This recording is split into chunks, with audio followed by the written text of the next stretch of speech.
Welcome to Old Worlds for Sleep, a place where history doesn't roar, it whispers, where forgotten empires breathe again, where the dust of old battles settles softly over dreams. Each night we travel through the ruins of time, walking the corridors of lost civilizations, the palaces that turn to echoes, the myths that refuse to die. Tonight, you'll follow a story older than memory itself, the tale of the Forgotten Blade, a journey through silence and shadow, where war met forgiveness, and the last sound was peace. So close your eyes, let the world slow down, let the past speak in its quiet language. You are not just listening to history, you are resting inside it. The marsh breathes like a living thing. Mist drifts low over the black water, curling around reeds and broken stumps, whispering through the cattails like the ghost of a sea that once covered this land. It is the year 878. England does not yet know its name. It is a wounded island, half devoured by the Norse, half starved by its own winter. In the damp heart of Somerset, a man wakes. He doesn't remember his name. He never does. Each time he wakes, it's somewhere new, as if time itself exhales and gives him shape again. The people here call him the Watcher, though he rarely speaks. He helps them patch boats, mend nets, gather rushes for light. At night, he stares into the fog, listening to the faint rumble of hooves beyond the marsh, the noise of war that never ends. The sky is heavy with smoke. The Danes have burned the villages north of here, and King Alfred has vanished into these same swamps, hunted and humiliated. The Watcher sees the faces of peasants huddled around weak fires, their children wrapped in damp cloaks. No one believes an island can be born from mud. No one believes in kings anymore. But in the silence, something stirs. Alfred, the broken king, wanders through the reeds with only a few men, whispering prayers that sound more like apologies. He speaks of rebuilding, of teaching his people not just to fight, but to read, to think, to endure. The Watcher listens, unseen. He has heard this tone before, in Rome before its fall, in Gaul before the Franks rose. The words always sound the same: we must begin again. Days pass. The marsh becomes a teacher. It hides those who need hiding, feeds those who remember where to dig, swallows those who forget. The Watcher learns its rhythm, the tide that creeps through grass at dusk, the low hum of frogs that seem to chant ancient hymns. Sometimes, when the fog thins, he can almost see another shore, another age waiting to rise.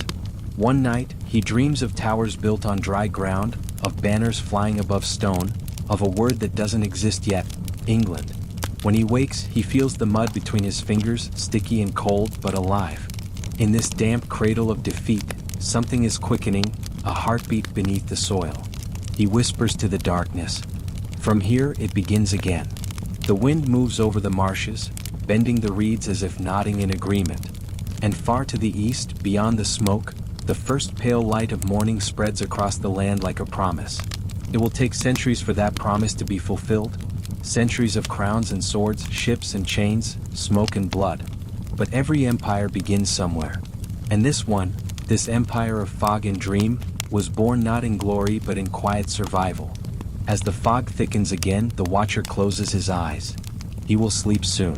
When he wakes next, it will be another age, another name, another chapter in the endless story of a kingdom that believes itself eternal. The marsh still holds its breath. Morning comes pale and reluctant, as though the sun itself fears the damp weight of defeat. The air tastes of ash and iron, the remnants of burned villages carried south by the wind. The Watcher rises from the reeds and sees him, the man who would be king, alone, bent over the ashes of a dead fire. Alfred. He is thinner now, a shadow of a crown, his hands rough with labor instead of ceremony. His armor is patched, his cloak torn, but in his eyes burns a stubborn light, a small, unwavering flame. It is not the fire of conquest. It is something quieter, something that refuses to die. The Watcher keeps his distance. He is not meant to change what he observes. He is the silent witness of centuries, cursed or blessed to see kingdoms rise from mud and return to dust. But he feels something stir in him as Alfred kneels beside the swamp water, murmuring prayers not for victory, but for strength to begin again. Days turn to weeks. The king moves through the marshes like a ghost among ghosts. He eats what the poor eat, sleeps where the reeds bend to hide him. Around him gather a few loyal men, farmers, fishermen, wanderers who have lost everything except hope. In their cracked hands and hollow eyes, he sees the shape of a New England, fragile but breathing. The watcher stands at the edge of their camp one night, unseen as always. He listens to Alfred speak softly to his men. "We have lost our lands, our halls, our gold," the king says, his voice steady. "But not our faith. From the swamp we will rise again. From the ashes we will learn to endure." His words ripple through the mist like ripples through water. The men nod, silent, their faces lit by the flicker of a single torch. The watcher knows this pattern. He has seen it in Rome's ruins, in the camps of fallen empires. The great are always remade by the small, the proud reborn through hunger. Yet this time feels different. This island breathes differently, as if its mud remembers every footstep, every vow. When night deepens, the watcher lies awake, the hum of insects blending with the distant howl of wolves. He wonders if this king truly understands what will come after. The weight of empire, the centuries of conquest, the blood traded for glory. Does he see beyond the marsh, beyond this fragile beginning, to the shadows that will follow his dream? By dawn, mist curls low over the water, hiding all but the faint outline of the king's camp. Alfred is gone, marching north toward battle, toward the uncertain rebirth of his realm. The watcher stands alone among the reeds, listening. He can almost hear the first heartbeat of a nation. He kneels, touching the mud where the king's footprints fade. The soil is still warm. Something ancient stirs beneath it, a pulse older than crowns, older than men. The watcher closes his eyes and whispers. So it begins. Again. The wind moves over the marsh, carrying with it the faint sound of iron striking iron, far to the north. The first drums of Wessex's return. The fog folds around him, heavy and gray, until even the sound fades away. When he opens his eyes, the marsh is gone. Only the sea remains. And in the distance, sails, white against the dawn, moving toward a horizon he has not yet learned to fear. The night he killed the wrong man, the world went quiet. Not the kind of quiet that comforts. The kind that presses against your chest and listens to your heartbeat like it wants to count the seconds you have left.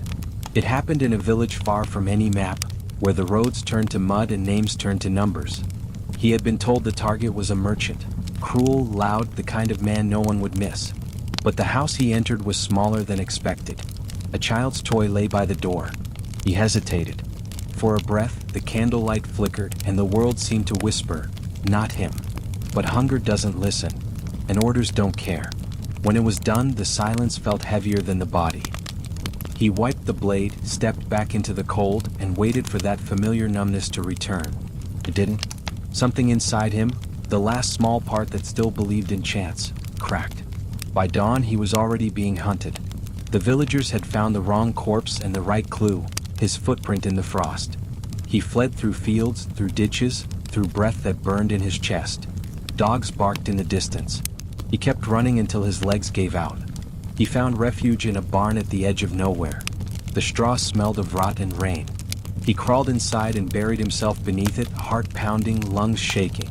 The sound of hooves passed by, once, twice, then faded into the mist. He stayed there for 3 days. 3 days of stillness and fever. He drank rainwater dripping from the roof and dreamt of the man he had killed, a quiet man with ink-stained fingers, not the cruel merchant he had been promised. On the third night, the dreams changed. He saw the man sitting beside him in the straw, eyes open, mouth stitched shut. No anger, no accusation, just waiting. When he woke, the straw around him was wet. He thought it was the rain. It wasn't. He had cut his own palm again, gripping the blade in his sleep. A ritual he no longer remembered choosing.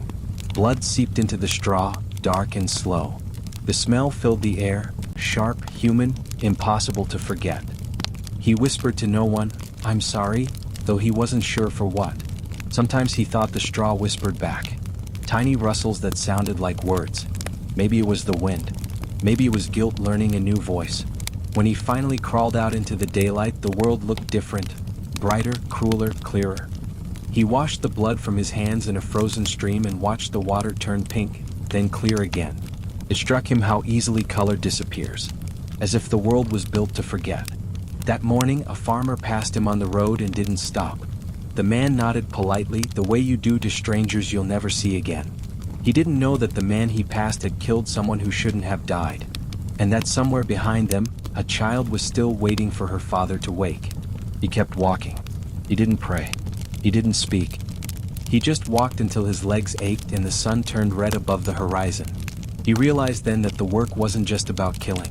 It was about learning to keep moving after, no matter what you left behind. He would take other contracts. He would sharpen other blades. But that night, the wrong night, would never leave him.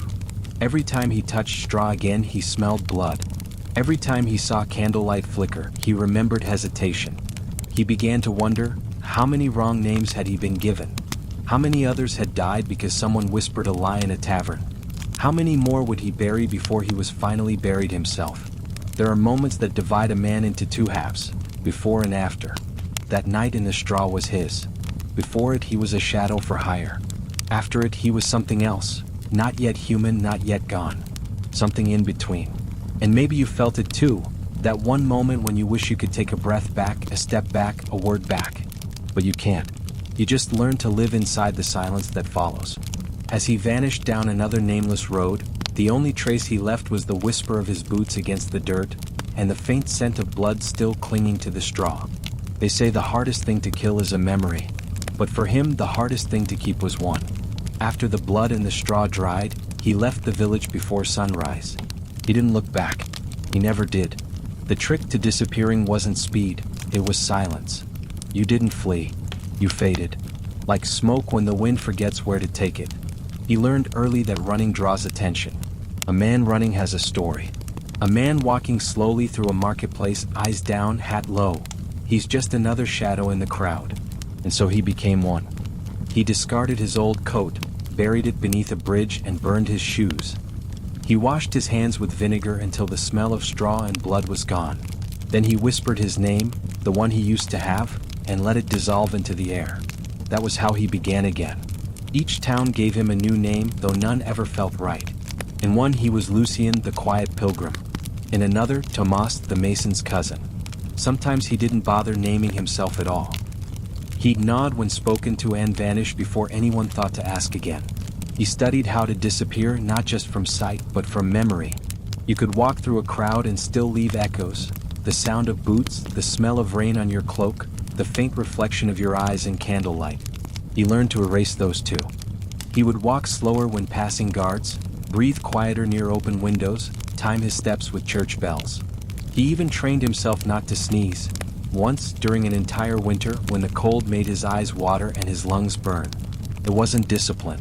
It was survival. Sometimes, in the middle of a crowded street, he would stop and listen. Not to the people, but to the spaces between their voices, the gaps where sound should have been. That was where he lived now, between the noise of other lives. He realized that invisibility wasn't about being unseen. It was about not being remembered. If a man forgets your face the moment he looks away, you've already vanished. Once, he watched a funeral from a hill outside the city walls. He didn't know the dead man, but the sound of weeping drifted up the slope, warm and human. He wondered if anyone would ever cry for him. Then he smiled faintly. To be mourned, you had to be known. And he had worked very hard to make sure he wasn't. That night, he slept under an abandoned cart. The rain came softly, drumming on the wood above him. He dreamt of faces he couldn't quite recall, eyes without names, voices without sound. When he woke, he realized something simple, something terrifying. The more he disappeared from the world, the more the world disappeared from him. He began to forget things. The color of his mother's hair, the smell of bread, the warmth of a hand he once held. They slipped away one by one as if he was erasing himself from within. And maybe that was the real art of vanishing, to not exist even inside your own memory. Once, a boy asked him for directions to the river. He pointed silently and kept walking. Later, he realized the boy hadn't thanked him, hadn't even looked at him twice. He smiled. That meant it was working. He started to feel light, almost ghost-like. When he passed mirrors, he avoided them. Not because of guilt, but because he feared one day he'd see nothing there. And maybe that was the point. To become no one until even your shadow forgets who it belongs to. Still, some nights as the stars burned cold above the hills, he'd catch himself whispering, "Does anyone remember me?" The wind never answered. It only carried his words away, dissolving them into the dark like breath into winter air. And if you listen closely, maybe you felt it too. That quiet longing to disappear, to be free from every name and story that binds you. to slip out of the world without a sound. He did. And he found that vanishing isn't peace. It's just another kind of prison, one built from silence with no door to return through. Poison was supposed to be simple. Clean, quiet, efficient. A death that arrived like sleep, unseen, unfought, unremembered. He had used blades, ropes, shadows. But poison felt different. It was impersonal. It didn't need courage or precision, just patience. And patience was something he had in abundance. The man who hired him this time wore velvet gloves and a smile that never reached his eyes. A nobleman, the kind who killed not out of rage but out of inconvenience. He placed a vial on the table between them. Inside, the liquid shimmered faintly blue, like the reflection of moonlight on still water. "One drop," the nobleman said. "In his wine. That's all." He didn't ask who his was. He never did anymore. The fewer names he knew, the less weight he carried. That night, he found the target's manor. It was quiet, too quiet for a house filled with gold. Through the windows, he saw candles flickering against painted ceilings, servants moving like sleepwalkers through endless halls. He entered unseen as he always did, his steps folding into the rhythm of the rain outside. The target sat at a long table, feasting alone. An old man, gaunt but proud, his face carved by years of command. The assassin waited in the shadows until the old man stood to pour himself another cup. That's when he moved. One drop into the wine. No sound, no hesitation. He slipped back into the dark and waited for silence to finish his work. Minutes passed. Then an hour. The candles melted lower. The old man drank, coughed once, and kept eating. The poison failed. He watched, motionless, as the man laughed, a hoarse, bitter laugh that echoed through the hall. The laughter grew louder, wilder, until it broke into something else entirely. The old man began to scream. Not from pain, but from something deeper, madness. His eyes rolled, his hands clawed at the air as if swatting away ghosts only he could see. He began to speak to no one, to curse names long dead, to beg forgiveness from walls that didn't answer. The assassin froze. This was not the clean death he'd promised. This was a spectacle, and he had no script for madness. He slipped away before the servants arrived, vanishing into the storm. Behind him he heard shouting, fear, confusion, prayers. No one knew what had happened. No one ever would. By dawn, the nobleman's messenger found him. The payment was doubled, for a job well done, the note said. But he didn't feel paid. He felt poisoned. 4 days, he couldn't shake the image of the old man's eyes, how they had looked past him into something far darker than death. He wondered what the man had seen. He wondered if the poison had opened a door instead of closing one. He poured the rest of the vial into a stream and watched the blue swirl into the current. It disappeared instantly. Water forgets faster than men do. That night, he dreamed of the nobleman, laughing behind that velvet smile. In the dream, the assassin asked, "What was in that vial?"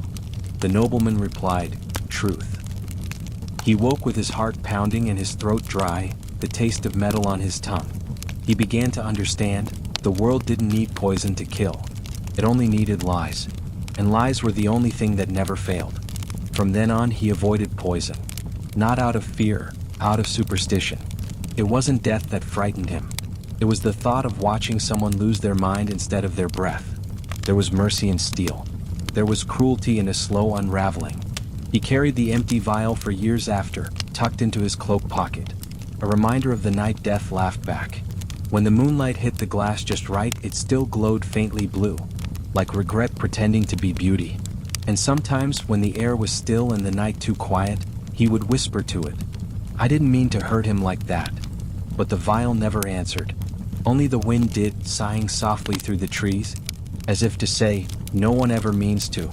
It was near a ruined chapel on the edge of a forgotten village that he met her. The kind of place where wind lived longer than people. Stone walls half swallowed by moss, bells rusted into silence, prayers turned to dust. He had gone there to hide, not to be found. But she found him. A girl no more than 20, sitting on the chapel steps with her eyes closed, face turned toward the rain. At first he thought she was praying. Then he noticed her eyes never moved. She was blind. She tilted her head slightly when he passed, as if hearing the weight of his footsteps. "You carry iron," she said softly.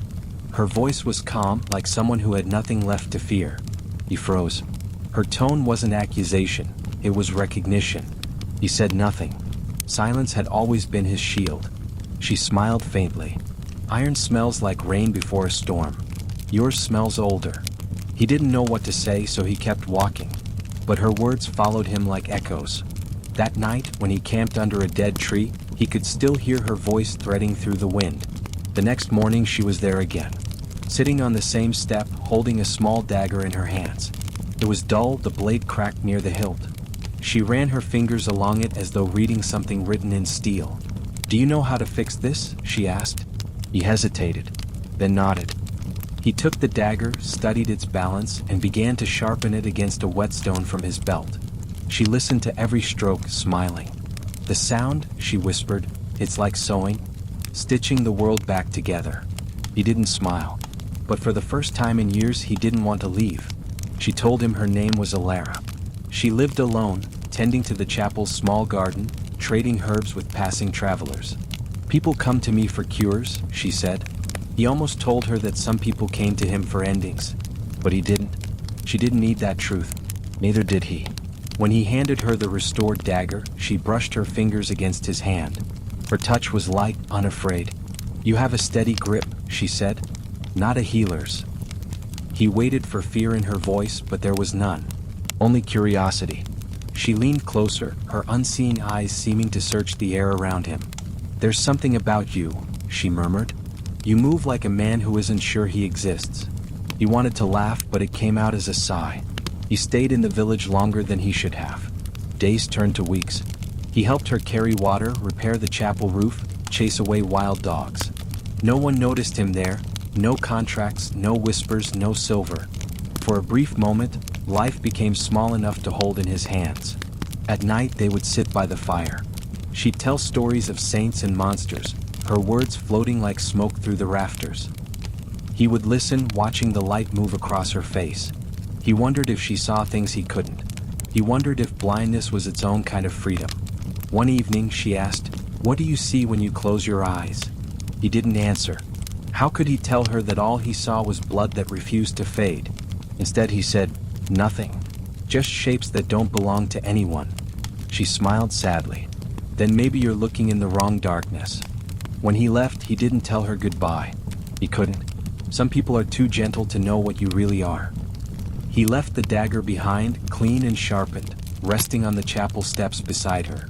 She found it the next morning and whispered to the air, "Your smell is gone. Maybe that's mercy."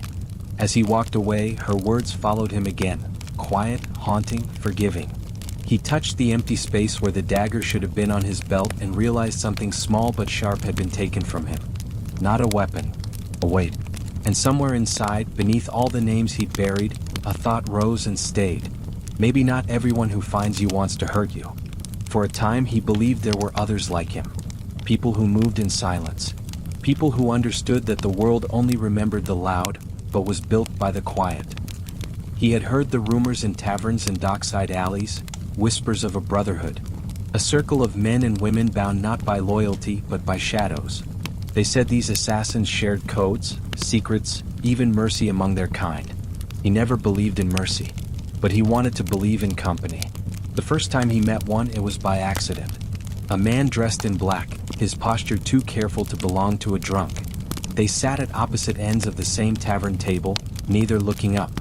Between them, the air felt heavier, as if both carried the same invisible burden. "You're from the east," the stranger murmured. He didn't ask how he knew. Killers recognized each other the way wolves do, not by face but by quiet. For hours they said little. They didn't need to. The silence between them was its own language, one built on habits.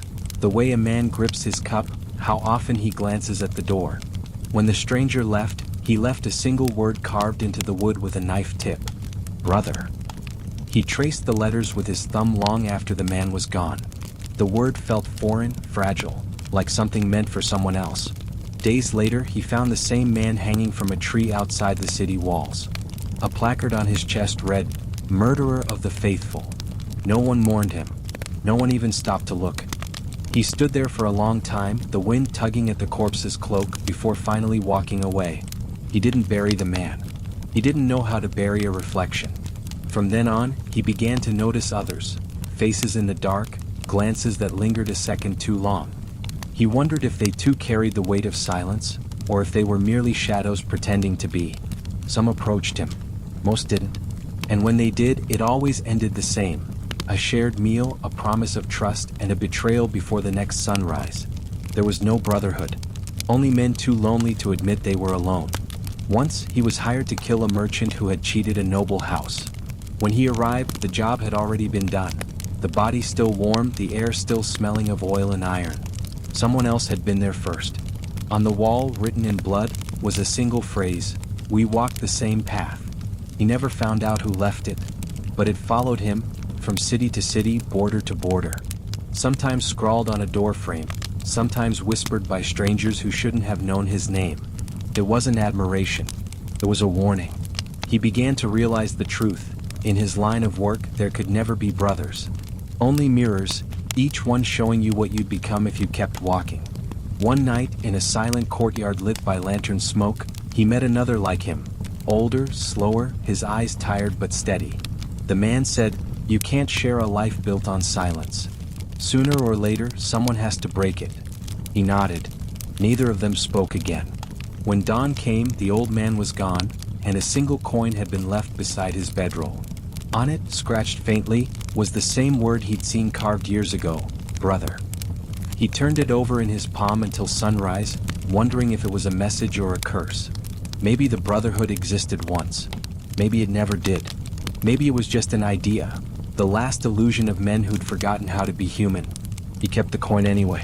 Not because he believed in brotherhood, but because it reminded him that even ghosts sometimes reach out for each other. And you, if you walked through a world of silence, would you look for a voice like yours? Or would you let the quiet consume you whole? He didn't have an answer. He just kept walking, another shadow among shadows, searching for a brotherhood that never was, and finding only his own reflection in the dark. He was hired again in the spring. The kind of spring that didn't feel like renewal, just softer rain falling on old graves. The message came folded inside a prayer sheet, sealed with wax that smelled faintly of incense. The target was a priest. He'd killed soldiers, thieves, nobles, even a physician once. But never a man of faith. It made him uneasy. Not out of morality that had withered long ago, but because faith was unpredictable. Men who feared death were easy. Men who didn't fear it at all were not. He studied the church for days. It was small, built of pale stone, half hidden beneath cypress trees. At night, the candles in the windows looked like lost souls trying to find their way home. Every evening, the priest would emerge to ring the bell. Once for the living, once for the dead. The sound carried across the valley, clear and slow, as if time itself paused to listen. The assassin waited. He watched the priest move through the rituals, washing hands, blessing bread, lighting lamps. There was something deliberate in every motion, a calm that made the killer's own breath feel heavy. He began to wonder if the priest knew, if he'd been expecting him. On the seventh night, the chance came. The church was empty. The rain fell soft as whispers. He entered through the back door, stepping carefully on the stone floor to avoid the echo of boots. The priest was kneeling at the altar, not praying, listening. The air felt strange, thick, like the silence before a confession. "You've come a long way," the priest said without turning. His voice was gentle, not surprised. "How long have you carried that blade?" The assassin froze. He hadn't spoken his own name in months, but somehow the priest already knew his shadow. The priest rose slowly and turned. His face was worn, his eyes tired but kind. Around his neck hung a simple cross, the metal darkened by years of touch. "I'm not here for confession," the assassin said. "Everyone is," the priest replied. "Some just don't know it yet." He drew the dagger, the same blade that had outlived empires and masters. For a moment, he thought he saw his reflection in the cross. It flickered, a shape half man, half memory. "Do you fear death?" he asked quietly. The priest smiled. "I fear dying without meaning." Outside, thunder murmured. Inside, the candles swayed as if they too were holding their breath. He stepped closer. The priest didn't move, didn't beg, didn't even flinch. Instead, he said, "Before you strike, tell me, do you know who sent you?" He hesitated. It wasn't part of the job. Names were irrelevant, intentions disposable. "Then you don't know," the priest whispered. Good. It's easier that way. For a heartbeat, the world held still. The dagger trembled just slightly. And in that moment, he saw something he hadn't seen in years. Someone looking at him not with fear, but with understanding. He lowered the blade. I don't want to do this, he said. The priest nodded once, as if hearing a truth long awaited. Then don't. He stepped back into the rain. No one saw him leave. By morning, the church was quiet again. Its doors open, the candles still burning. A week later, word spread. The priest had been found dead. No wound, no sign of struggle. Just peace. As if he had decided quietly to stop breathing. They said he was smiling. And beside him, on the altar, was a single dagger. Plain, untouched. Laid across a folded prayer sheet. As if someone had come not to kill, but to return something that had been borrowed too long. He never took another contract after that. Not for a while.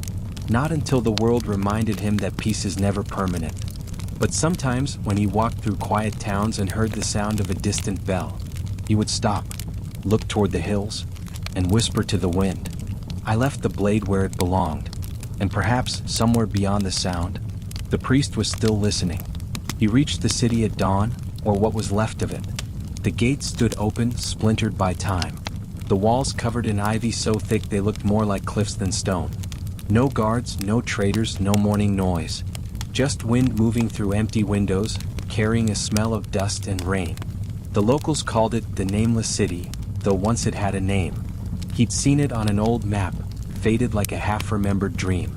The ink had worn away where the name should have been, as if the world itself had chosen to forget.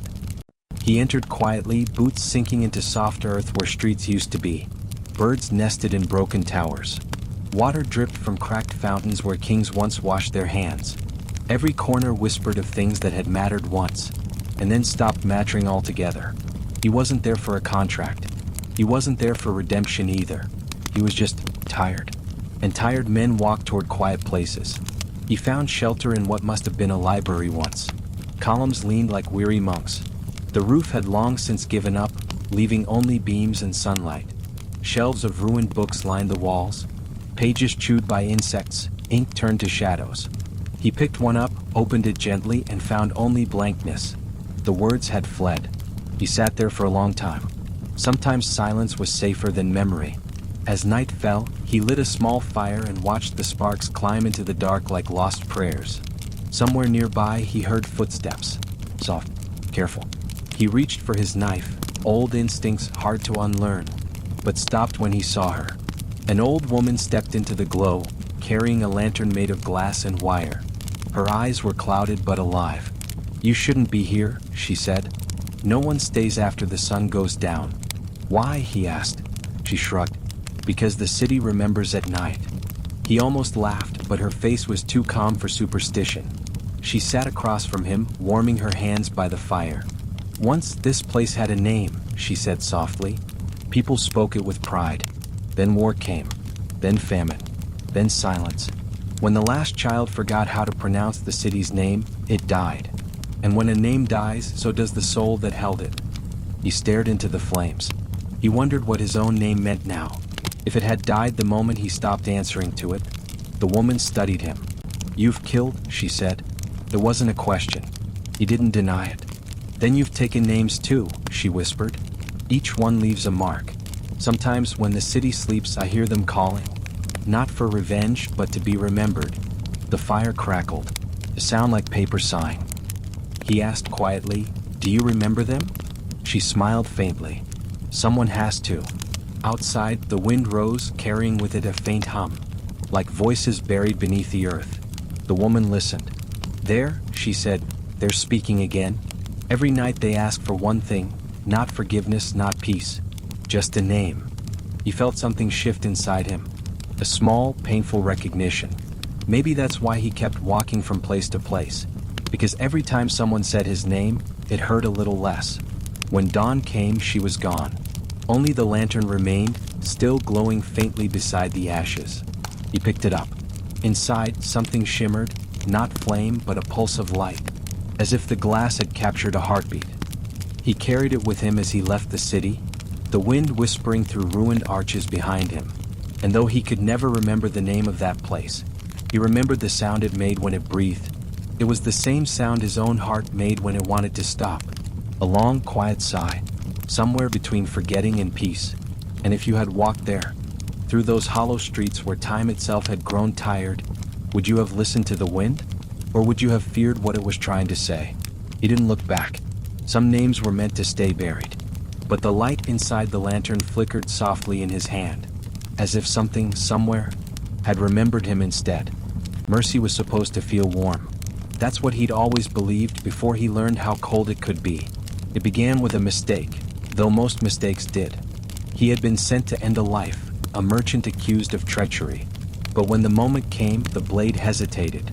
The man's eyes were not proud, not even frightened, just tired, like someone waiting for permission to stop pretending. "Please," the merchant whispered, "I have a son." That single word, son, cracked something inside him that the years had hardened. He lowered the dagger, turned, and walked away into the rain. He thought mercy would end the noise inside him. Instead, it made it louder. By dawn, the contract had already doubled. 2 names now, the merchant and the man who failed to kill him. He ran. Through forests that swallowed the light. Through towns that whispered his name like a curse. He ran until his legs forgot why. But word always travels faster than feet. One evening, he found himself in a roadside inn, hands trembling around a cup of wine he didn't taste. The innkeeper said nothing, just watched him the way people watch fires they can't put out. "You've seen him too," the innkeeper finally said. "The boy. He's been looking for you." The assassin froze. "The boy?" "Merchant's son," the man said, lowering his voice. "He came here last week. Said he wanted to thank you. You didn't believe it. No one chased assassins to give thanks." That night, as the wind dragged its cold fingers through the shutters, the boy appeared. Thin, quiet, no older than 16. He held a pouch of silver in one hand, a trembling knife in the other. "I was told you spared my father," the boy said. He nodded slowly. "Then why are you here?" The boy swallowed hard. "Because they killed him anyway. And they said you were next." The assassin looked into the boy's eyes, saw the same exhaustion he'd seen in the father. The same grief, only sharper now, pointed inward. He sighed. Mercy was a circle. Once you stepped inside, it never let you go. He told the boy to leave, to forget everything. The men who ordered the debts unpaid, the blood that never dried. But the boy stayed. "I want to learn," he said. "I want to make it stop." The assassin shook his head. "Mercy has no teacher," he whispered. "It's just a lesson that keeps bleeding." The next morning, the boy was gone. So was the pouch of silver. He wasn't angry. He almost smiled. The boy had learned faster than he ever did. Years later, he would see that same boy again, older now, colder. A man with steady hands and no softness in his eyes. The kind of man who could take a life and call it balance. The kind of man who used to be him. They met under a bridge, the air thick with fog and the smell of river rot. Neither reached for a weapon. They didn't need to. They both knew the ending. "You spared him," the man said. "And because of that, I learned what mercy costs." He nodded once. "Then maybe I taught you something." "You did," the man replied. Then he drew the blade. It was quick, clean, quiet, the kind of death that left no echo. And as he fell, he thought of the word again, mercy. How it could save a man's soul and doom his body in the same breath. How it could start with kindness and end in silence. He wondered, just before the dark folded over him, if mercy was ever meant for people like him, or if it was simply another way for the world to remind him he'd never belong. And somewhere, in another town, another boy was probably learning the same lesson. That in this life, every kindness comes back with a knife's edge. There were markets for everything in the world. For gold, for grain, for blood. But there was only one place that sold names. They called it the Whisper Market. It wasn't on any map. You didn't find it by asking. You found it by forgetting. A city you couldn't recall, a road that led nowhere, a sound that felt like memory. They said the market woke only at night, built in the bones of a ruined amphitheater. No torches, no stalls, no guards. Just voices moving through the dark like smoke. You didn't see who you traded with. You only heard them. You came there once. Not to buy. Not to sell. Just to listen. He walked among the voices. Each one offering something precious, terrible. 2 ounces of silver for the name of a traitor. 3 for a confession. 10 for a memory you'll never be able to unhear. Names passed through the air like invisible coins, clinking softly in the dark. Every name had a weight. Every name had a cost. He stopped beside one voice. A woman's, low and steady, like someone speaking through tears. "What do you seek?" she asked. He didn't know how to answer. For years, his only answer had been silence. "I'm looking," he said finally, "for a name I lost." She was quiet for a long time. Then, "Names don't get lost. They get buried." He felt the truth of that. Every life he'd taken, every secret he'd carried, they hadn't disappeared. They were buried somewhere inside him, stacked like stones in a graveyard no one visited. "How much to remember?" he asked. The woman's breath caught, almost like a sigh. "To remember," she whispered, "you must first forget what you've become." The words slipped through him like a blade made of wind. For a moment he thought she might know him.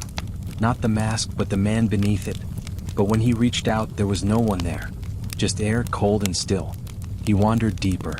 The whispers grew louder. 1,000 invisible mouths trading in truth and sin. Someone sold the location of a king's bastard. Someone else offered absolution for a murderer's name. And someone spoke his name. He froze. The sound came from behind him. Soft, precise, familiar. It had been years since anyone said it aloud. Years since he'd let it mean anything. He turned, but saw only empty air. The faint shimmer of mist rising from the stones. He whispered back, almost afraid of his own voice. "Who said that?" Silence. Then another voice, his own but not his own, echoed through the dark. "Every name you take becomes part of you. Every life you end adds to the noise. Eventually, the market remembers." The whispers swelled, overlapping. A chorus of all the names he had buried. Faces flickered in the dark, fleeting, weightless, gone. He covered his ears, but the sound was inside him now. Not screaming, just whispering, calling him by every name he had ever stolen. He fell to his knees, breath catching in shallow gasps. The world spinning between guilt and mercy. And then silence. Perfect, absolute silence. When he opened his eyes again, the market was gone. Only the amphitheater remained, empty, broken, still. The stars above seemed closer somehow, as if leaning down to listen. In his hand he found a small object. A coin. No markings. No weight. Only a faint warmth, as though it had just been held by someone who cared. He slipped it into his pocket and walked away, his steps echoing faintly off the stones. Later he would wonder if the market was real, or if it had always been waiting for him, the only place where a man with no name could hear his own again. And if you stood there too, would you whisper your name to the dark, hoping it might echo back? Or would you stay silent, afraid of what might answer? The last contract arrived without a messenger. No wax seal, no coin, just a single piece of parchment pressed beneath his door, the ink so pale it looked like it had been written by moonlight. He didn't recognize the handwriting, but something about it felt old. Older than war. Older than guilt. It said only one thing. The final debt is your own. He stared at it for a long time. There was no name, no place, no promise of payment. And yet he understood. He packed the blade anyway. It felt wrong to travel without it. A man could forget his name, but never the weight of what he'd carried too long. The road led him north, through forests that whispered his footsteps back to him. Fog wrapped around the trees like breath. It was the kind of silence that felt alive, a silence that listened. By nightfall he reached a lake so still it looked like a mirror. Mist drifted above the water, and in the reflection he thought he saw another version of himself. Younger, unscarred, unbroken. The ghost of who he'd been. He sat on the shore, the letter in one hand, the blade in the other. The metal caught the moonlight like a piece of stolen memory. He remembered every face, every whisper, every name. They came back not as screams, but as soft voices asking to rest. Maybe this was what the contract meant. Maybe he was supposed to kill the only man left worth killing. He drew the blade. Its edge gleamed, not sharp, not dull, just patient, waiting. But then, across the water, he saw movement. A figure, cloaked in pale light, standing where his reflection should have been. He rose slowly. "Who are you?" he asked. The figure didn't answer, just watched him. eyes like the surface of the lake, still, endless, unreadable. Then it spoke in a voice he recognized instantly. His own. "You were never meant to live this long." The assassin's breath caught. "Are you my ghost?" "No," the reflection said softly. "I'm the man you were supposed to be before you traded mercy for survival." He stepped closer to the water. The reflection moved the same way, mirroring him perfectly. "If I kill you," he whispered, "will I finally rest?" The reflection tilted its head. Rest is not something given. It's something remembered. The blade trembled in his hand. He wanted to throw it into the water, to let it sink into the dark where it belonged. But the metal seemed to pulse, alive, aware, unwilling to drown. He closed his eyes and said quietly, "I forgive you." He wasn't sure who he meant, the reflection, the dead, or himself. Maybe all three. When he opened his eyes, the figure was gone. The lake was empty again, and in his hand the blade had turned black. Its sheen gone, its hunger quieted. He set it down beside him. The moonlight bent around it like it too was finally tired. And for the first time in years, he slept. When dawn came, the blade was gone. The parchment had turned to dust, and where his footsteps should have been, there were none. Only ripples on the lake. Only silence. Some said he vanished into the forest. Others whispered he was taken by his own shadow. But those who passed the lake at night claimed they still saw a faint light on the shore, a dim glow like steel catching starlight. Maybe it was the ghost of the blade. Maybe it was the man who finally became one. Or maybe, just maybe, it was mercy, learning how to forgive itself. And if you ever find that lake, listen closely to the water. You might hear a whisper, not of warning, not of death, but of peace, the kind that costs everything and gives back silence. When he awoke, the world had changed. The forest was gone. The air smelled of iron and rain. And beside him, where the blade had been, there was only a trail of rust leading north. He followed it, not because he wanted to, but because he didn't know how to stop walking. Every step pressed softly into wet earth, and every footprint filled with water as soon as he moved on, as if the world was erasing him as he went. Days passed, though the sky never changed. Sometimes the clouds were blue, sometimes gray, but never bright. The rust trail shimmered faintly in the light, like blood that refused to fade. He reached a plain of abandoned machines. Iron towers bent like tired giants, gears half buried in soil. Engines that once sang but now whispered only wind. It looked like a battlefield where time had defeated invention. He walked among them, running his hand along the corroded metal. Every surface flaked and crumbled at his touch, leaving red dust on his fingers, the color of old wounds. There, among the ruins, he met an old pilgrim. Her robe was patched with pieces of metal, her face hidden behind a mask made from fragments of clockwork. She sat beside a broken statue, tending a fire that burned without wood. "You're late," she said.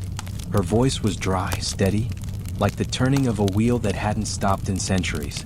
"I didn't know I was expected," he replied. The pilgrim tilted her head. "Everyone who's lost something ends up here eventually." He sat beside her. The firelight made the metal of her mask shimmer. Bronze, gold, copper, rust. It was hard to tell which parts were face and which were memory. "What is this place?" he asked. "The graveyard of oaths," she said. "Every promise ever broken comes here to die. Listen long enough, and you'll hear them rattle in the wind." He did listen. And in the distance, the air hummed, soft, rhythmic, almost human, like whispers trapped inside hollow metal. The pilgrim handed him a cup of water. When he drank, it tasted faintly of salt and ash. "You carry rust on your hands," she said. "The kind that doesn't come from metal." He looked down. The red dust stained his palms, but beneath it he saw something darker. Old scars, old sins. "I'm looking for something," he murmured. "A blade." The pilgrim smiled beneath her mask. "Everyone here is, but the blade isn't lost. It's waiting." He frowned. "Waiting for what?" "For you to understand that rust isn't decay," she said quietly. "It's memory made visible. The blade remembers you. It's walking ahead, wearing your mistakes like armor." He fell silent. Somewhere deep in the plain, thunder rolled, not from the sky but from beneath the earth, the sound of something vast and ancient stirring. The pilgrim rose, gathering her cloak. If you keep following the rust, you'll reach the place where names no longer matter. But be careful. Some things don't want to be found twice. He looked up at her. Will I see you again? She paused. When the rust turns white, she said, that's when I'll know you've forgiven yourself. And just like that, she was gone. A shimmer of heat in the cold wind. He walked again. The trail glowed faintly ahead, winding through a field of broken swords and silent bells. He thought about what she said. That rust was memory, not death. Maybe the blade wasn't gone. Maybe it was simply waiting for him to remember what it had meant. As he walked, he whispered softly, not to anyone in particular, but to the air itself. I'm still here. The wind carried it forward, and somewhere in the distance, something metallic answered, a faint, slow hum, like a heartbeat made of iron. He followed the rust until it met the river. The water was dark, calm, almost still, like a sheet of glass waiting to be shattered. Mist drifted across its surface, curling around his boots, soft as breath. There, rising from the fog, was the bridge, long, narrow, built from black stone. It stretched across the river like a scar, and hanging from its sides, dozens of small, broken bells swayed in the wind. They didn't ring, not properly, just a faint chime here and there, a single note that seemed to remember the rest of the song.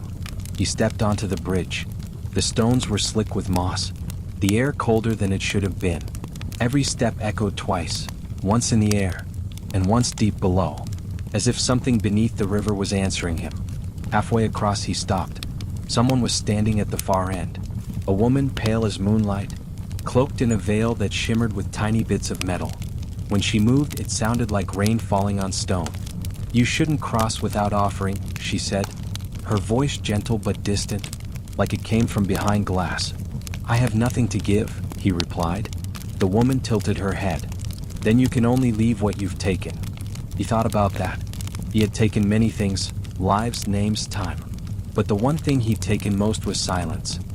He'd stolen it from others every time his blade had spoken for them. And now, silence was all he had left. What happens if I cross without leaving it? He asked. The bells remember those who take too much, she said softly. They don't stop ringing until the river claims them. He looked down. Beneath the surface of the water, shapes moved. Not fish, not shadows, but something slower. Something that waited. He reached into his cloak and pulled out the coin from the Whisper Market. It was still warm, though it had no weight. He held it up. Will this do? The woman's veil shimmered faintly. It will. But you'll lose what it remembers. He hesitated. That coin was the last piece of his past he hadn't buried. The memory it carried, he didn't know if it was a curse or a prayer. He closed his hand around it one last time. A faint warmth pulsed through his fingers, like a heartbeat, like forgiveness. Then he let it fall. The coin struck the water with no sound. But the bells began to sing. Not loudly, just enough to fill the air with a trembling hum. Each bell's tone was different, some low and mournful, others bright and fragile. Together they formed a melody that didn't belong to any language. The woman stepped aside. The bridge is open, she said. He walked past her, the bells swaying gently as he moved. The air grew warmer, the fog thinner, and the far side of the bridge came into view. A small path leading uphill lined with stone markers. At the final step he turned back. The woman was gone. Only the bells remained, still moving, their echoes fading into the mist. He wondered what the melody meant, if it was farewell or forgiveness, if the bells were singing for him, or for the ones who never made it across. The rushed trail waited on the other side, faint now, almost gone. He followed it uphill, and as he walked, the air behind him fell silent again. No bells, no river, only memory. And yet, when the wind changed, he thought he heard a single note drift back toward him, soft, bright, endless, the sound of something that had once been broken, learning how to sing again. The rain began before dawn. Not a storm, not a drizzle, something between the two. A soft, endless curtain that blurred the horizon and washed the colors from the world. He walked through it in silence. Every droplet seemed to weigh a little more than the last, as if the sky itself was trying to press him back into the earth. The rust trail had vanished days ago. Now there was only the sound of rain on stone, and the faint smell of metal in the wind. that strange scent that reminded him of both life and endings. By midday he saw smoke rising in the distance. Not black, not white, gray. Balanced between creation and ruin. He followed it, his steps sinking into soft mud, until he reached a valley hollowed by centuries of storms. There, built into the cliffs, stood a forge. Ancient, crumbling, but still alive. Every few moments, a dull glow pulsed from within. The slow heartbeat of fire. He stepped inside. The air was heavy with heat and silence. Walls lined with broken anvils. Pools of water steaming where the rain slipped through cracks in the ceiling. And at the center of it all, a single figure. A man bent over the coals, his face hidden by a hood of ash. Without looking up, the smith spoke. "I've been waiting." "For me?" the assassin asked softly. "For the blade?" the man said. "It came here before you did." He looked around. On the anvil lay something long and blackened, a shape that shimmered faintly like wet steel. It was his blade, or what was left of it. Its edge was dull, its surface corroded, but even in ruin it looked alive. The smith lifted it with tongs, turning it in the firelight. "It remembers you," he said. "Every cut, every hesitation, every mercy." He placed it back on the anvil and struck once with his hammer. The sound rang deep, not sharp, not loud, but full like thunder muffled by distance. Each strike echoed against the walls, and with every echo, a memory surfaced in the assassin's mind. A name, a face, a voice asking why. He closed his eyes. The sound of hammer and rain became one. Fire and water, rhythm and silence. "What are you doing to it?" he asked. "I'm giving it back," the smith said simply. "What it took from you." The assassin frowned. "What did it take?" "Your reflection." The hammer rose again, fell, and when it struck he saw himself, not as he was now but as he once had been. Younger, hopeful, unbroken. The image flickered with the sparks. Each one a fragment of a life burned away. "I don't deserve this," he whispered. The smith paused, then looked up for the first time. His face was lined, but his eyes were clear. The same gray as the smoke outside. "Deserve has nothing to do with it," he said. "You carry what you forge. You forgive what you break." He handed the blade back. It was no longer shining. Its edge was rough, its handle worn. But when he held it, felt human. He ran his thumb along its side. The rust no longer stained his skin. It had turned the color of the rain, pale, gentle, clean. "Where do I go now?" he asked quietly. The smith smiled faintly. "Up." "Up where?" "Where the rain ends." He turned toward the doorway. Outside, the storm had eased, but the sky still hung low and heavy. He stepped into it, feeling the last of the forge's warmth fade behind him. And as the rain fell against the blade, hissed softly, not in pain but in relief. Every step he took left no footprint. Every breath felt lighter. And for the first time in a long time, the weight he carried didn't pull him down. It held him upright. The path rose steadily from the valley, cutting through fog that clung to the mountains like memory refusing to let go. Each step carried him further from the forge's warmth, closer to something colder, older. By midday the rain had stopped, but the clouds never moved. They just hung there, still and watchful, like the sky was holding its breath. He followed what looked like a stairway carved straight into the stone. Its edges were smooth, as if thousands of feet had worn them down over centuries. Pilgrims, wanderers, ghosts, all climbing toward the same silence. At the top of the ridge, the tower appeared. Tall, narrow, made of dark stone that seemed to drink the light. No banners, no doors, no sound, just presence, the kind that made you feel seen even when you were alone. He stopped at its base. The stones were cold to the touch, and yet faintly humming, as if they remembered voices too heavy to fade. No entrance revealed itself. Still, when he pressed his palm to the wall, the stone rippled, like water disturbed by thought. He stepped through. Inside, the air was dry. The walls carved with spirals and symbols that glowed faintly, pale as moonlight caught in glass. Every line, every mark seemed to move when he wasn't looking. At the center of the room stood an hourglass, massive. Its glass was fogged with age, its sand slow, deliberate, falling one grain at a time, the sound of time breathing. He walked closer. In the reflection of the glass, he saw himself, and behind him, the faint silhouette of every person he had ever killed. They didn't accuse. They didn't forgive.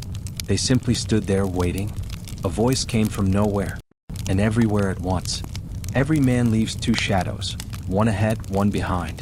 The tower keeps both. He turned, but there was no one. Only the sound of sand moving, steady, endless. Why am I here? He asked the air. The voice whispered, to measure what you've lost. He looked down at the hourglass again. Half the sand was already gone.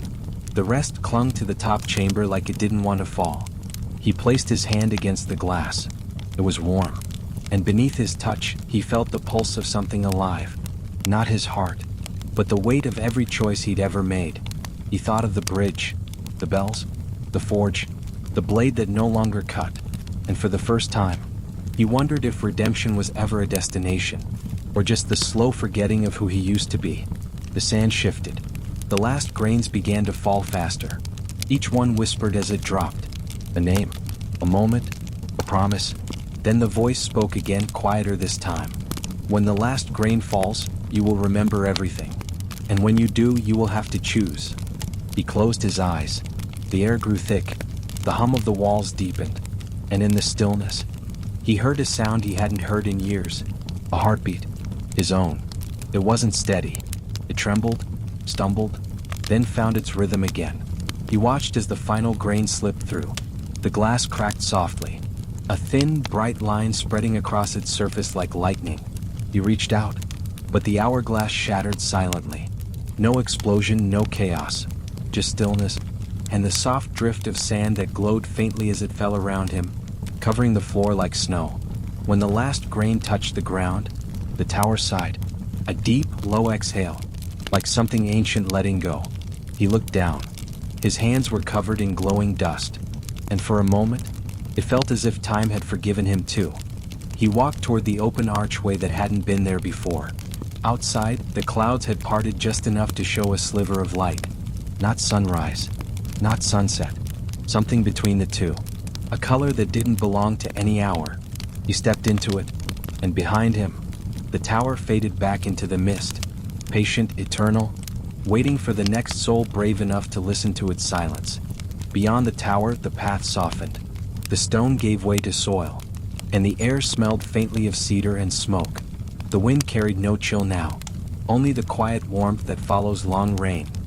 He walked until the hills folded around him, each curve of earth gentler than the last, until he reached a clearing. In its center stood a small house, wooden, lit by a single lantern that never seemed to flicker. It felt familiar, the way a forgotten lullaby feels familiar, not because you remember it, but because it remembers you. He stepped closer. The door creaked open before he could knock. Inside, the air was thick with stillness. Shelves lined every wall, each one filled not with books, but with jars.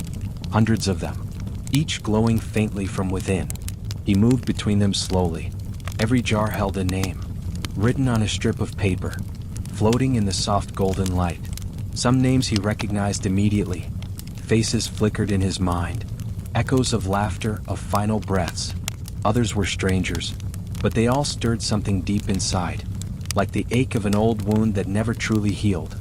A voice came from the corner, soft, measured, like someone reading from a dream. They come here when they're ready to rest. He turned.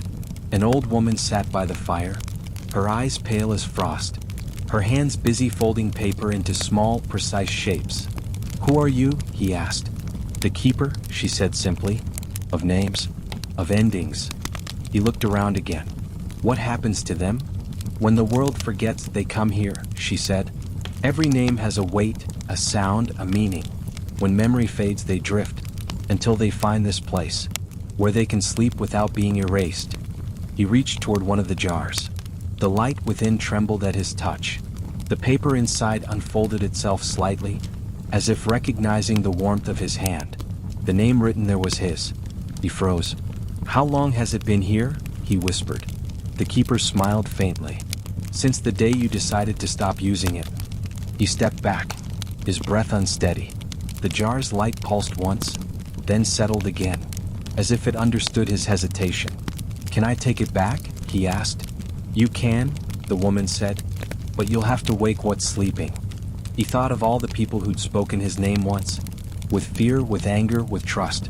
He remembered how heavy it had felt, how he'd buried it under a dozen false ones, just to keep breathing. "Maybe it's better if it sleeps," he said quietly. The woman nodded. "Then it will dream of you instead." He lingered there, watching the soft light inside the jar. It felt alive, but peaceful, as if the part of him that had always wandered had finally found somewhere to rest. The keeper rose, her joints creaking like old wood. "Not every name needs to be carried," she said. "Some are meant to be left behind, so something new can take root." He followed her to the doorway. The lantern outside still glowed with the same steady flame. Before stepping out, he turned once more. The shelves of jars stretched into the dimness, each one flickering softly, a constellation of forgotten lives. He realized suddenly that the house wasn't silent at all. It was humming, the low, constant murmur of dreams, the sound of names learning how to sleep. He bowed his head slightly. "Will you remember me?" he asked. The keeper's smile deepened. "That's not my task," she said. "But if you ever forget again, you'll know where to return."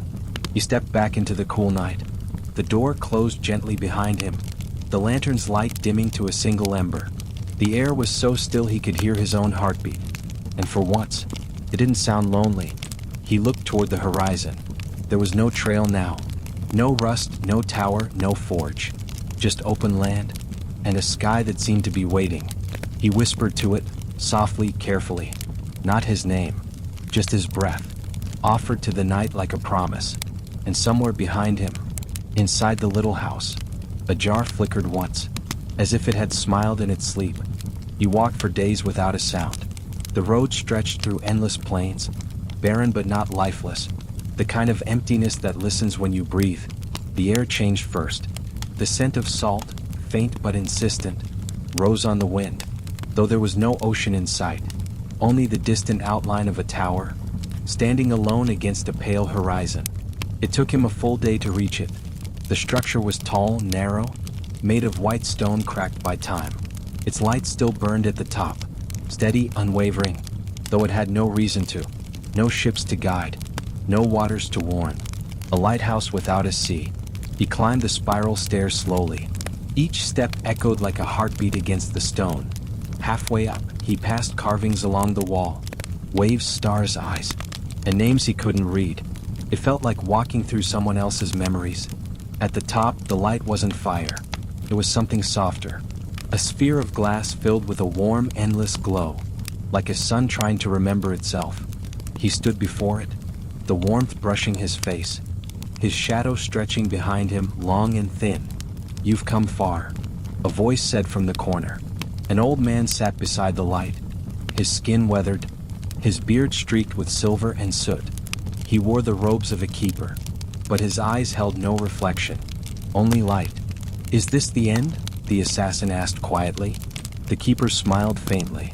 "There are no ends here, only horizons." He looked out the window. The world below shimmered faintly, a flat expanse of silver dust stretching into infinity. No wind, no movement, just stillness pretending to be peace. "Why does the light still burn?" he asked. "When there's nothing left to see it?" The keeper touched the glass gently. "Because someone must remember to keep it burning." He studied the man's face, calm, timeless, like the reflection of a candle in a mirror that's forgotten its frame. The keeper spoke again. "You once carried a blade that took light away. Now you carry a name that can give it back." "I don't understand." "You will." The keeper turned toward him.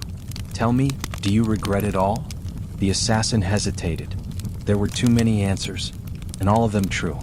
"I regret what forgetting cost me," he said finally, "but not what remembering taught me." The keeper nodded. "Then you've already crossed the sea." He frowned. "There is no sea." The old man's smile deepened. "Not anymore. You've walked across it without knowing. Every step you took was over what used to be water, a world drowned by the weight of its own silence. The light you see now is what remains of it." He turned to the glow again. It pulsed softly, as if responding to his breath. "What happens if it goes out?" "Then the world sleeps again," the keeper said, "and no one dreams." The assassin looked down at his hands. The faint shimmer from the forge still lingered there, a memory of warmth that refused to fade. "Then let it burn," he whispered. He reached toward the light. It didn't blind him. It embraced him. For a moment, he felt the weight of every name he'd ever spoken, and every one he'd refused to. They passed through him like wind through an open door. And then the light dimmed. Not dying, just softening. Enough to share. The keeper stood slowly. "Now you understand," he said. "The light isn't meant to stay here. It travels with those who remember." The assassin turned to leave. At the foot of the stairs, he looked back one last time. The tower stood silent, his light now faint, but alive. Outside, the air shimmered faintly with salt. And in the far distance, where the horizon met the sky, he thought he saw waves, gentle, translucent, as if the sea was learning how to return. He smiled barely, the kind of smile born not from joy, but from release. He whispered to the wind, "Keep it burning." And far behind him, the tower answered, not with flame, but with memory. He followed the faint shimmer of light until the ground softened beneath his boots. Grass wet with dew. The air had changed, sweeter now, carrying the scent of something alive. Before him stretched a garden. It wasn't like any he had seen before. No fences, no gates, no order. Just quiet growth, vines, wildflowers, and trees so pale they looked carved from mist. The sky above hung still, washed in the same soft silver as dawn before sunrise. He stepped inside. The earth gave slightly beneath his weight, as if welcoming him. Everywhere he looked, blossoms opened and closed, breathing in rhythm with the wind. And as he passed, he realized, each flower whispered, not loudly, not in words, but in sounds that carried the shape of memory. Laughter, sighs, unfinished sentences. The echoes of things people never said. He knelt by one. A small, pale bloom trembling near his knee. When he leaned close, it spoke in a voice barely audible. "I forgive you." He froze. He knew that voice. It was hers. The first name the blade had ever taken. He closed his eyes, and the world around him tilted softly, the past pressing close like rain. When he opened them again, the flower had already wilted, its purpose fulfilled. He walked deeper.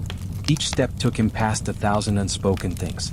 A father's apology, a child's goodbye, a promise whispered too late. He could feel them. The weight of everything left unsaid in every life, weaving through the garden like roots beneath the soil. At the center stood a tree, tall, skeletal, its branches bare but glowing faintly from within. Around its trunk, thousands of tiny petals drifted like snow, each one whispering as it fell. He approached slowly. The ground around it pulsed with light.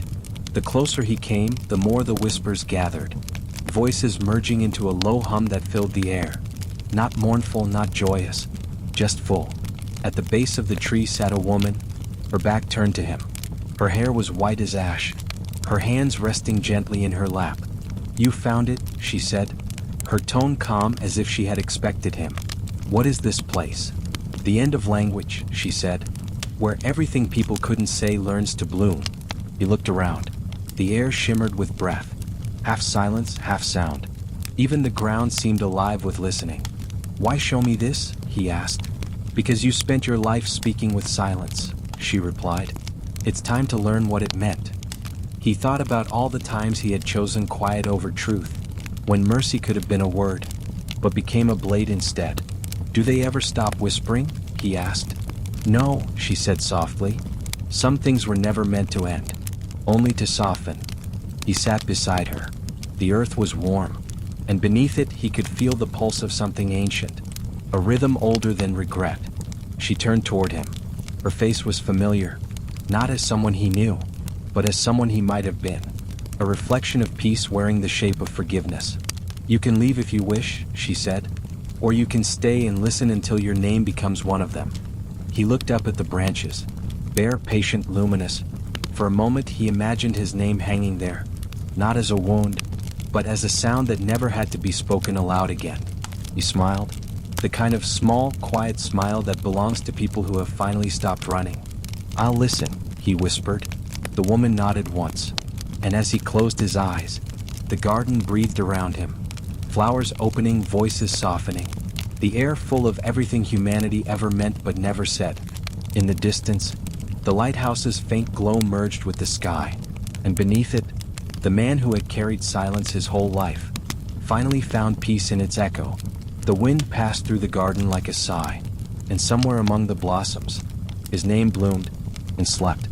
The garden faded behind him, its whispers growing faint, until all that remained was the soft rhythm of his footsteps. The earth beneath him changed, softer now, as if it had been hollowed out by time. He followed a faint trail of light, downward, into a passage that breathed warmth and quiet. The walls shimmered faintly, not with gold or flame, but with reflection. Every stone was polished smooth, like obsidian soaked in moonlight. It was not a tunnel. It was a descent into memory. He walked until the path opened into a vast chamber, round and perfectly still. At its center lay a pool.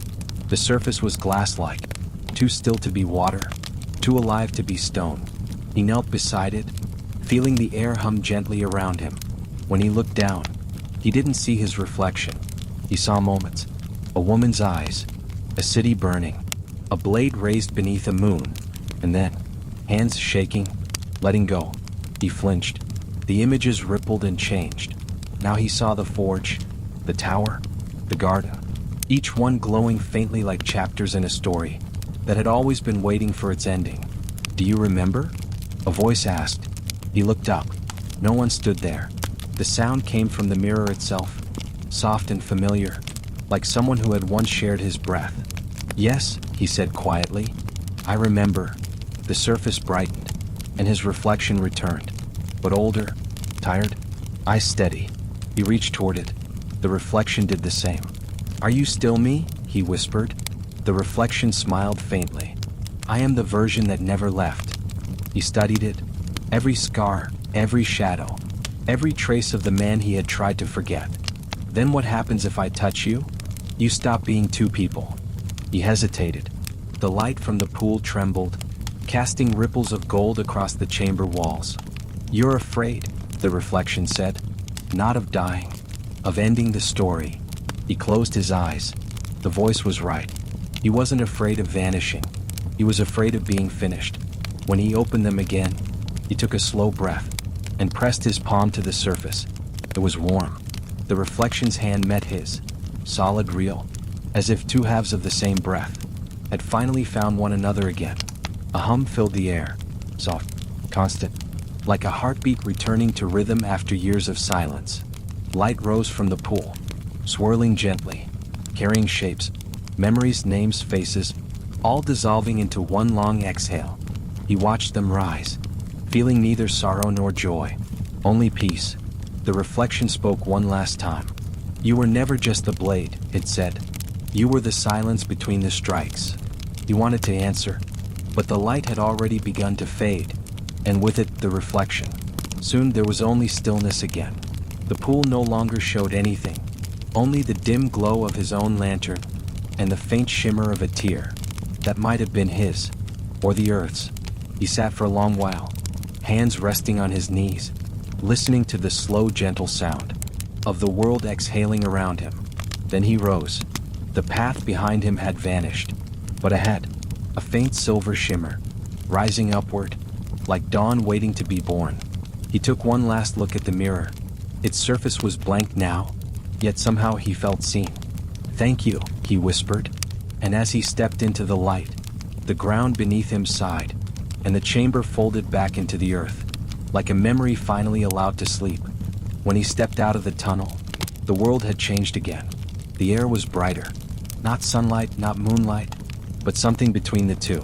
A timeless glow, soft and even, as though the sky itself had forgotten how to fade. Before him stretched a city, silent, still, built of pale stone and shadow. Its towers leaned like old men in quiet conversation. Its streets were empty, but not abandoned, felt lived in, just paused. He walked slowly through the avenues. The wind didn't move. His footsteps made no echo. Every door stood open. Every window glimmered faintly, as if light had chosen to linger even after everyone else had gone. At first glance, it looked deserted, but then he noticed movement. Not people, but moments. In one doorway, a woman brushed her hair. In another, a child laughed, frozen mid-breath. A baker held out bread still steaming from an oven that no longer burned. Time itself had stopped, each scene caught in perfect stillness, as if the world had been turned into a single long-held breath. He whispered into the still air, "Where am I?" A voice answered from nowhere and everywhere. In the place between moments, he turned. A figure stood beside him, a young man, or maybe an old one, his face ageless, his eyes bright and kind. "This is the city that forgot time," the man said. "Everyone who feared the end tried to live here forever. So they built a city that would never move." The assassin looked around. It worked. The man smiled softly. For a while, he gestured toward the horizon. There, the edges of the city blurred, as if the buildings themselves were melting into mist.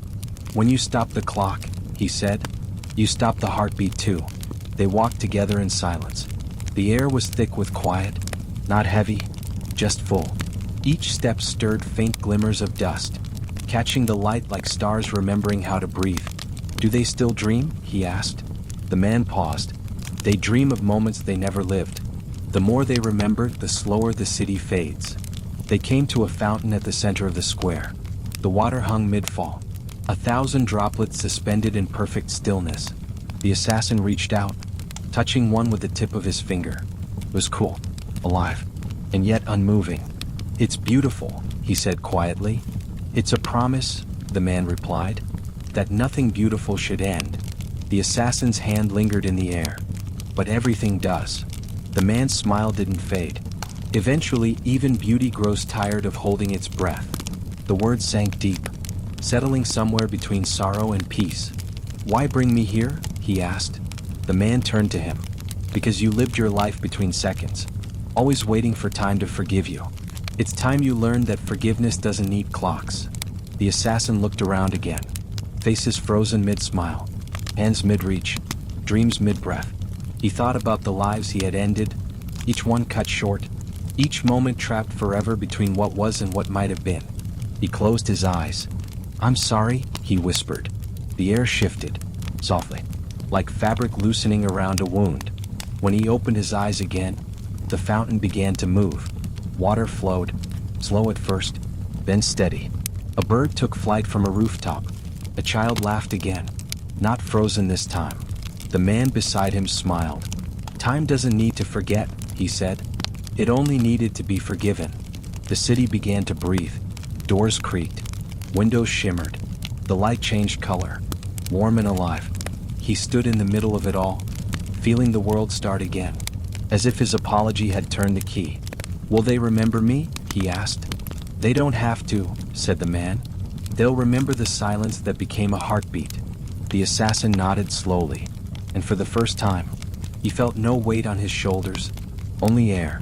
The man faded with the light, and the city, no longer forgotten, carried on. He turned once more toward the horizon. It was no longer gray. It was gold. The road beyond the city led upward, curving through the mist like a memory trying to find its way home. The air grew thinner, not from cold, but from purity, as if the world itself had been washed clean. He walked until the path ended at a chasm. It wasn't dark. It wasn't bottomless. It was quiet, a silence so deep it felt alive. And across it stretched a bridge. It wasn't made of stone or wood. It was made of light. Thin, silver, trembling softly in the wind like the thread of a dream. Each step shimmered under his gaze, solid and fragile all at once. He hesitated at the edge. The chasm hummed below, echoing faintly, like the breath of the earth itself. From somewhere unseen, a voice spoke, soft, familiar. "You've walked far enough to return."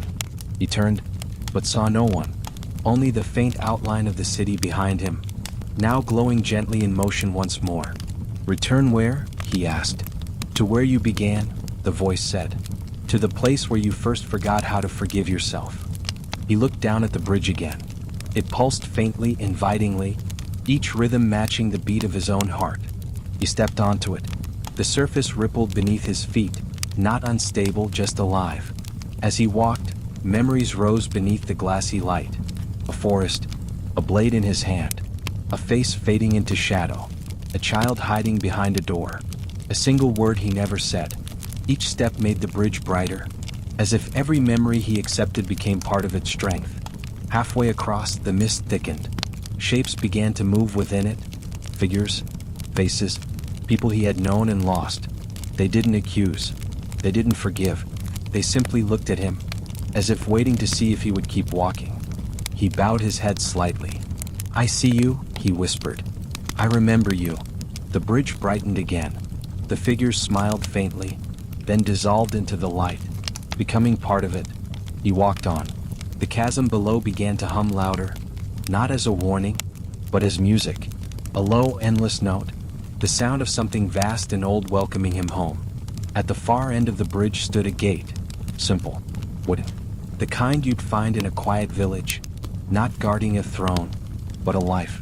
Beyond it, the light softened into morning, real morning, with color, with warmth. He could smell rain on stone, grass freshly cut, bread baking somewhere far away. He stopped before the gate. For a moment, he felt the weight of every path behind him. The tower, the garden, the city, the mirror, all the silences that had shaped him. "Can I truly return?" he asked softly. The voice answered again, this time from within him. "You never left. You only took the long way back." He exhaled. A single tear rolled down his cheek, not from grief, but from release. He reached for the gate, his hand trembling just slightly. The wood was warm, alive. When he pushed it open, a gust of air met him, not the cold breath of endings, but the gentle sigh of beginnings.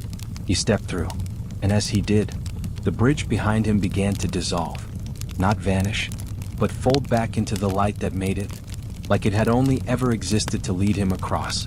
He turned once, watching it fade. Then he smiled, quietly, peacefully. For the first time, the world before him didn't feel like a punishment or a test. It felt like a home. He took one step forward, then another. The light followed. The sound of his footsteps was soft, but it was there, and somewhere behind him, a voice whispered one last time. The blade was never your curse. It was your way of finding the light again. He closed his eyes and kept walking. The gate closed behind him without a sound. No wind, no thunder, just the gentle click of something finished, not an ending, but a pause. Before him stretched a field of gold. Grass swayed slowly in the early light, and the sky carried that delicate color that only exists when night is almost over and morning hasn't quite begun. There, at the far end of the field, stood a house, small, wooden, smoke curling softly from its chimney. It looked impossibly ordinary, like the kind of home you might dream about when you've been gone too long. He walked toward it, the sound of his boots brushing through the tall grass, each step lighter than the last. Birdsong drifted through the air, faint and uncertain, as if even the birds were waking slowly. The scent of bread reached him before the doorway did. When he stepped inside, warmth met him, not the warmth of fire, but of life. The room was simple. A table, a chair, a pot simmering quietly on the hearth. Sunlight filtered through linen curtains, painting the floor in soft, trembling gold. And at the table sat a woman. She looked up as he entered, her face calm, her eyes kind. No recognition, no surprise, as if she had been waiting for him, the way dawn waits for light. "Sit," she said softly. Her voice sounded like the wind in wheat. He sat. For a long while they didn't speak. The silence was comfortable, like resting your head against a heartbeat that no longer needed to prove it was alive. Finally he asked, "Where am I now?" "The edge," she said, "of everything that ever mattered." He looked around. The walls seemed to breathe faintly, as if the house itself was alive, built not from wood, but from memory. "You built this?" he asked. She smiled. "No, you did. Every moment you wished to start again. This place took shape from that." He looked down at his hands. They no longer shook. The scars had faded. Even the faint shimmer from the forge had softened into something gentle, like the reflection of sunlight on water. "What happens now?" he asked quietly. "That depends," she said. "Do you still believe you're the man who walked with a blade?" He thought for a long time before answering. "I don't know who I am anymore." "Good," she said. her eyes glimmering like dawn seen through tears. "That means you're ready to remember." She stood and poured 2 cups of tea. The steam rose between them like a slow exhale. As they drank, he realized the world outside the window was changing. The light deepened, colors shifting from silver to gold. Birds flew across the horizon in slow, graceful arcs. He whispered, "It's beautiful." "It always was," she said.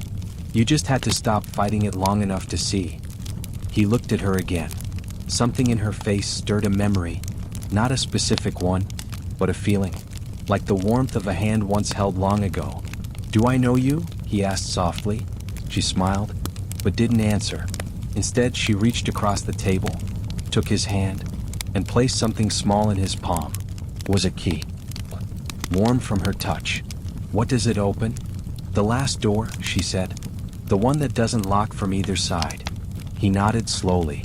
He didn't need to ask where it was. He would know when he saw it. She stood, walking to the window. The light wrapped around her like a cloak. "You've walked through night," she said. "You've carried silence. You've remembered what others forgot.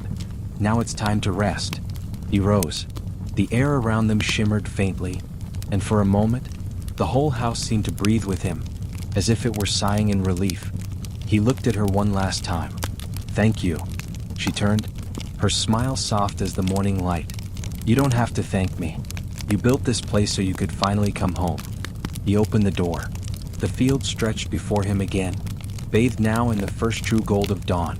The sun was rising, slow, patient, forgiving. He stepped into its warmth. Behind him, the house began to fade, not vanish, but dissolve into the light that had created it. And as he walked forward, the air carried a single sound, a whisper, soft and certain. "Rest, traveler. The night has given you back your name." The field sloped gently upward, the grass golden and endless beneath the rising sun. He walked in silence. No destination, just motion, slow, steady, as if the world had decided he no longer needed roads. Ahead, something shimmered in the light. A doorway, standing alone in the open air. No walls, no frame, just a single door weathered by time. Its surface etched with faint markings that pulsed like breath. He stopped a few paces away. The wind brushed past him, warm now alive. It carried the scent of every place he'd been. Iron, salt, dust, rain, and something else. Forgiveness. He held the key the woman had given him. It felt lighter than it should, as if it had been waiting its whole life to be used. For a moment he simply stood there, watching how the light played across the wood. The edges glowed faintly, as if the sun itself was holding its breath. He whispered almost to himself, "So this is it." A voice answered, his own, from somewhere behind him, or maybe from inside. "It always was." He turned the key. The lock clicked softly, like a sigh leaving the body after a long night. He didn't push the door right away. He let his hand rest there, feeling the pulse of both worlds, the one he had left, and the one waiting beyond. When he finally pushed it open, light spilled through, not blinding, just infinite. And in that light, he saw them, all of them, the faces from the garden, the city, the mirror, the house, each smiling quietly, not as ghosts or memories, but as parts of him that had been waiting to be whole again. He stepped forward. The air shimmered, and for the briefest moment, he felt weightless, like walking into the reflection of water. Then, stillness. There was no up or down, no before or after, just warmth, endless and kind. The light wrapped around him, like the memory of every gentle thing he'd ever known. He thought of the blade, the one that had followed him through shadow and silence. He half expected it to appear in his hand again, but it didn't. It was gone. In its place, he felt only calm, the kind that fills the spaces where pain used to live.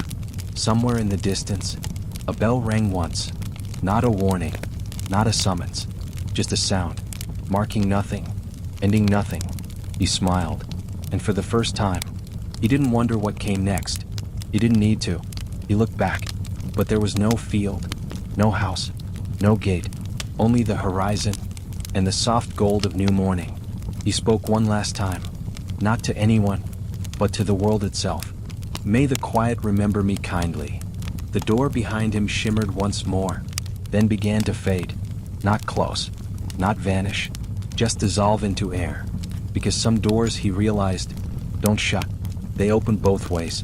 The light deepened, becoming the color of dawn seen through closed eyes. And as it touched him, he felt himself loosen, like mist lifting from the earth, like breath returning to sky. If you listen closely then, you might have heard it, a whisper carried on the wind.